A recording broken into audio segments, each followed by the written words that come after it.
강원 산골마을 등 교통 소외 지역에 사는 만성질환 환자들을 위한 비대면 진료 도입이 시급하다는 지적입니다. 관련 법규가 국회에 계류 중인데 반대 목소리도 만만치 않은 실정입니다. 강원FC 홈경기 장소를 놓고 강릉시와 강원도가 날선 공방을 벌이고 있습니다. 창단 이후 최고의 성적을 내고 있는 선수들의 경기력에 악영향을 미치지 않을지 노심초사하고 있습니다. 강원 의료기기 기업들이 3년 만에 대면 전시회를 개최했습니다. 기업들의 활력 넘치는 홍보전이 관람객들의 눈길을 사로잡고 있습니다. 코로나19 등으로 한동안 중단됐던 DMZ 평화의 길 고성 구간이 다음 달부터 다시 개방됩니다.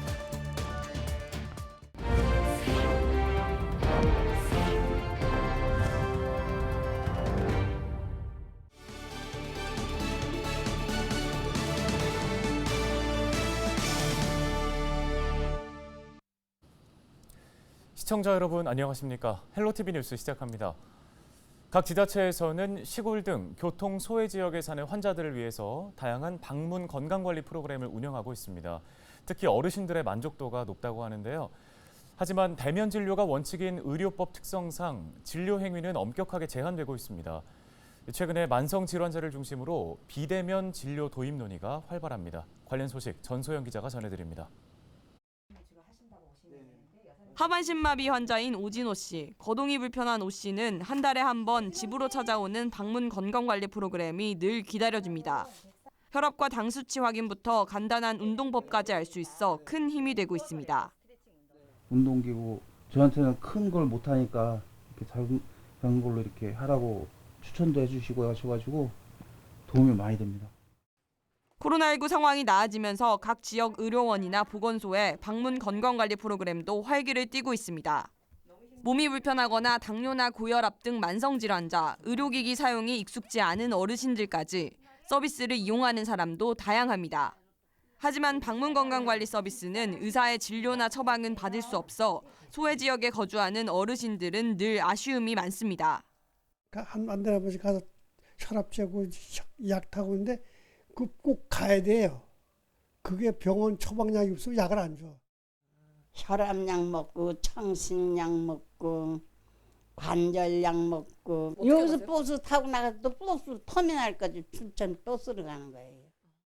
거동이 불편해 병원에 가기 힘든 환자가 늘고 있다 보니 비대면 진료를 법제화해야 한다는 움직임도 커지고 있습니다. 매번 같은 약을 타기 위해 먼 병원까지 가는 농촌 지역 환자들의 불편을 줄여주자는 겁니다.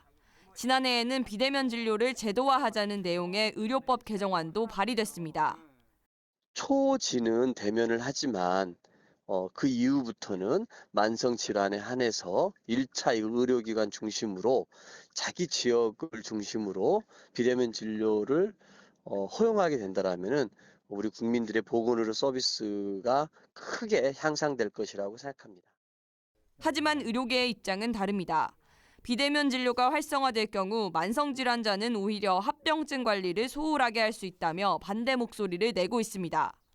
현재 발의된 비대면 진료 관련 법안 역시 모두 국회에 계류 중인 상태입니다.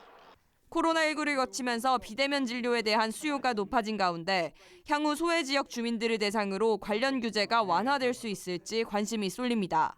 헬로티비 뉴스 전소연입니다.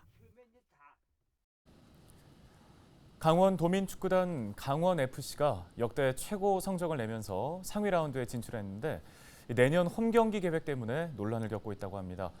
구단 주격인 강원도가 강원FC 전용구장 건립을 백지화한 데 이어서 기존 방침을 뒤집고 홈경기를 춘천과 강릉 순회 방식으로 결정했기 때문인데요. 당장 홈경기를 유치했던 강릉을 중심으로 반발이 거세지고 있습니다. 박건상 기자가 취재했습니다. 강원FC 홈경기 순회 개최에 반발하는 강릉 지역 시민사회단체 회원들이 기자회견을 열었습니다.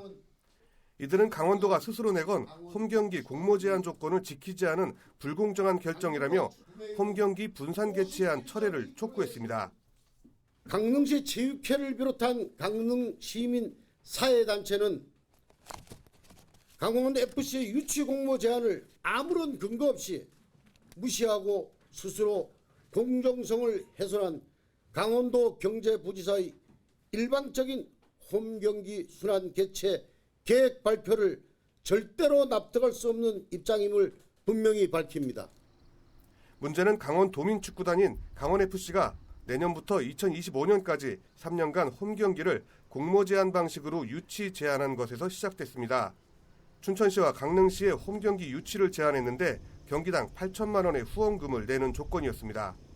강릉시는 일찌감치 홈에서 열리는 19경기 유치 의사를 밝혔지만 춘천시는 경기당 5천만 원 9경기를 유치하겠다고 밝혔습니다. 돌연 춘천시는 공모 제한 마감 날짜를 넘긴 24일에서야 후원금을 8천만 원으로 낮춰 9경기를 유치하겠다고 밝힌 겁니다. 강원도는 유치 의견서에 따라 강릉과 춘천 두 곳에서 순회 개최를 하겠다고 밝혔지만 절차상 하자 문제가 제기된 겁니다. 이거는 공정하지 못하고 행정 절차상 어떻게 보면은 좀 미흡한 부분이 있고, 또 강원 FC가 8월 22일 거친 제출을 마감을 해놓고 또 8월 23일 날, 24일 날 춘천시의 문서를 또 접수를 받아주는 자체는 행정 절차상 여러 사항을 살펴봤을 적에 이번에는 조금 문제가 있지 않나 본 의원은 그렇게 보고 있습니다. 이에 대해 강원도는 강원FC가 자체적으로 홈경기 유치 의향서를 제출받은 것이라고 선을 그었습니다.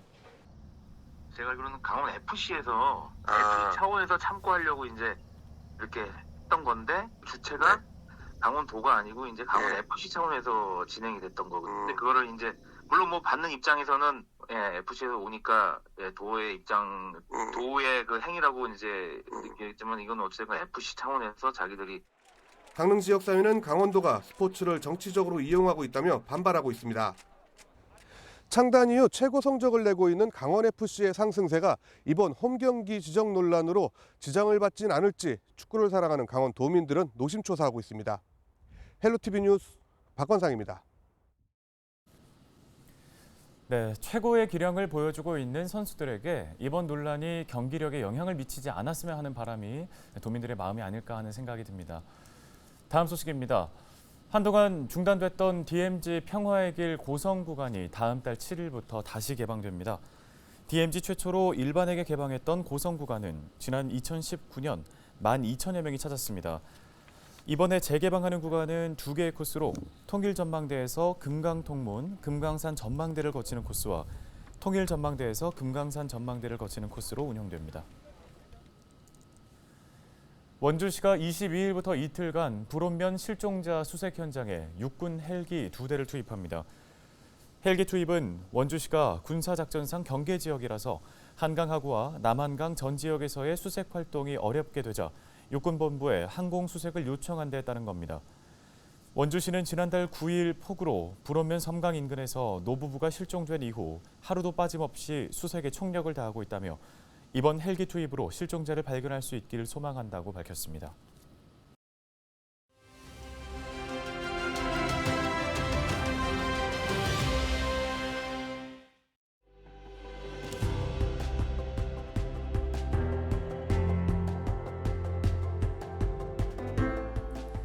네, 9월 22일은 1년 중에 단 하루만이라도 자동차를 타지 말자는 세계 차 없는 날입니다. 교통량을 줄이고 지구 환경을 개선하자는 목적으로 1997년 프랑스에서 시작됐는데 지금은 전 세계적인 환경 캠페인으로 자리를 잡았죠. 일상에서 차가 없다면 상당히 불편할 겁니다.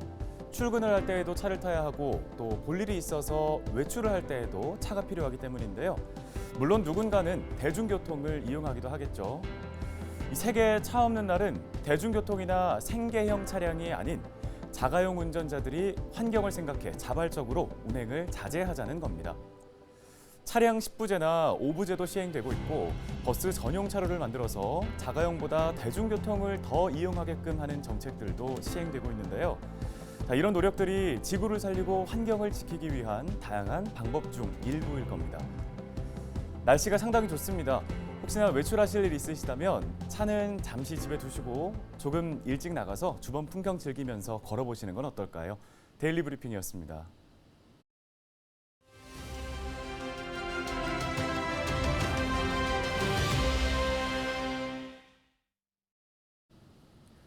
강원 의료기기 기업들이 지난 14일 베트남에서 열린 국제의료기기 박람회에 참가해 성황리의 강원 공동관 운영을 마치며 동남아 수출판로 개척에 큰 성과를 보였다는 소식 전해드렸습니다.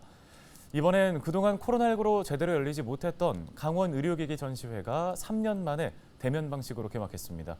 관련해서 이야기 나눠보겠습니다. 원주 의료기기 테크노밸리 김권기 기업지원본부장과 연결돼 있습니다.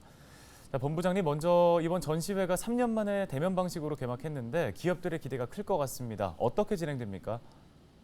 2019년 오프라인으로 이제 강원 의료기기 전시가 있었고요. 그 이후로 이제 코로나로 인해서 2년 동안 온라인으로 진행이 됐습니다. 3년 만에 저희가 이제 오프라인으로 해가지고 강원 의료기기 전시되는데 9월 22일부터 이틀 동안 전 세계에서 한 100여 명의 바이어가 이제 직접 저희 그 전시장에 와서, 그래서 저희가 이제 요 강원 의료기기 전시회가 예상하기로 한 1,500만 불 정도 수출 효과가 있지 않을까 이렇게 예상하고 있고요. 다른 해와 좀 다르게 저희도 이번에 그 오프라인으로 하긴 하지만 그 유튜브를 통해 가지고 이틀 동안의 그 기업체에 대해서 소개하는 것을 이제 전 세계 라이브로 방송할 예정이고요. 이것은 뭐 유튜브에 계속 남아 있어서 해외 바이어들이 뭐 관심 있는 여러 제조 기업에 대해서 컨택할 수 있도록 저희가 이제 할 계획이고요. 그다음에 오프라인 이틀 동안의 이후에 그 온라인으로 추가 상담을 비즈니스 상담을 이제 진행할 예정이고요. 그거는 이제 10월 17일, 18일 끝나고 한 3주 정도 기간 동안에 그 피드백 받아서 추가적인 또 바이어 확보를 해서 기존 그 참가한 기업과 그렇게 온라인으로 또 추가적으로 진행할 예정입니다. 그 외에도 기업체분들이 이제 신평원에 이제 보험 등재하는 데 필요한 그런 컨설팅, 그다음에 보험공단이랑 같이 이제 국가 이제 입찰에 참여하는 그런 컨설팅, 그런 것도 이제 진행할 예정입니다. 네, 앞으로 강원 의료기기 마케팅 활성화를 위해서 갖고 계신 계획은 어떤 것들이 있을까요? 올해 11월에 전 세계에서 가장 큰 의료기기 전시회 메디카가 독일 디셀도르프에 열립니다. 155스퀘어미터 정도 사이즈로 해가지고 15개사가 참여를 합니다. 440만 불 정도 계약을 저희가 예상하고 있고요. 그다음에 그 11월 같은 기간에 그 싱가포르에서 코스모폴리스 아시아라는 그런 전시회가 있습니다. 그 피부 미용 전용 전시회인데요. 여기에도 이제 기업체들이 참가할 수 있게끔 저희가 공동관을 조성해서 참여를 합니다. 그 외에도 뭐 마케팅에 필요한 홍보물, 동영상 제작에 대한 부분, 그다음에 해외 바이어 초청이라든가, 그다음에 출장, 운송비 관한 그런 비용 지원, 예산을 좀 더 확대하려고 노력하고 있고요. 수출 초보 기업이라든가 뭐 이제 준비하는 기업들을 위해서 통합적인 그 플랫폼 그런 구축, 저희가 좀 통합해서 AI 기반 의료기기 마케팅 지원센터, 이거는 사실 뭐 작은 사업이 아니고요. 국가 사업으로 좀 만들어서 강원도뿐만 아니라 우리나라에 있는 의료기기 기업체 분들한테 좀 해외 마케팅에 도움이 되고자 이런 계획을 가지고 움직이고 있습니다. 네, 말씀 잘 들었습니다. 여기까지 듣겠습니다. 원주 의료기기 테크노밸리 김권기 본부장이었습니다.